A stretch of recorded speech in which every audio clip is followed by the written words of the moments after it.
Hello people, so today we'll solve LeetCode daily question, that is 1460, make two arrays equal by reversing subarrays, and in this will be given two integer arrays of equal length, target and ARR, and in one step we can select any non-empty subarray of ARR and reverse it, and we are allowed to make any number of steps, and we have to return true if we can make array equal to the target or false otherwise.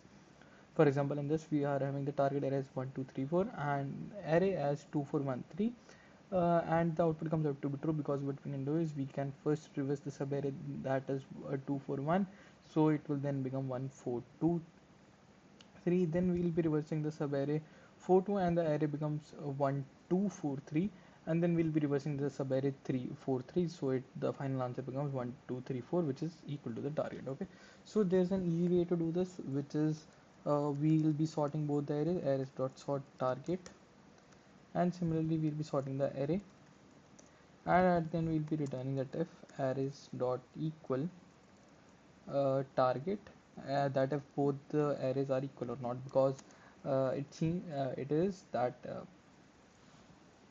we can perform the sorting operation, like the reversing the subarray operation in number of time, and we'll be having an answer at the end, just in the case if we are not having the same elements. For example, this in this we are having the target as 379 and array is having 3711, so it is not possible to make the target array in any way. Okay, so now let's just give it a run, and it will get accepted, that's for sure. Yeah, and gets accepted. Okay, so even if you'll submit it, it will work perfectly fine, but let's try to improve the time complexity and bring it down to O of n.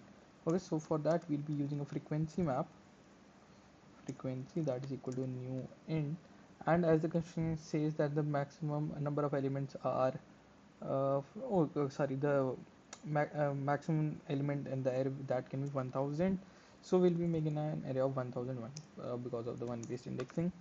Okay, now what we'll be doing is we'll be traversing in the target and the ARR, and we'll be updating their frequency. Okay, so for int I equal to 0, I less than target dot length,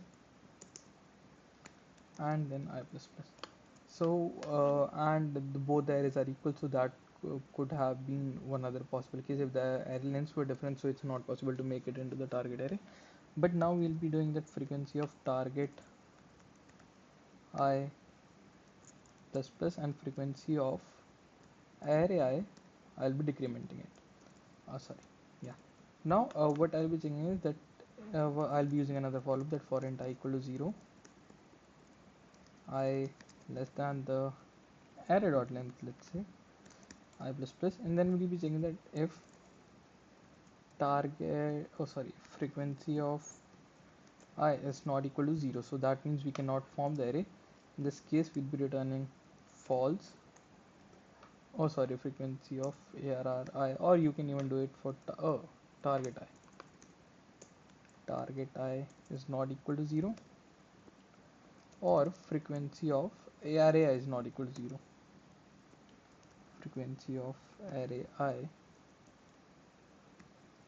is not equal to 0. In this case we'll return false, else it's possible to form the array. And now let's give it a run after returning true.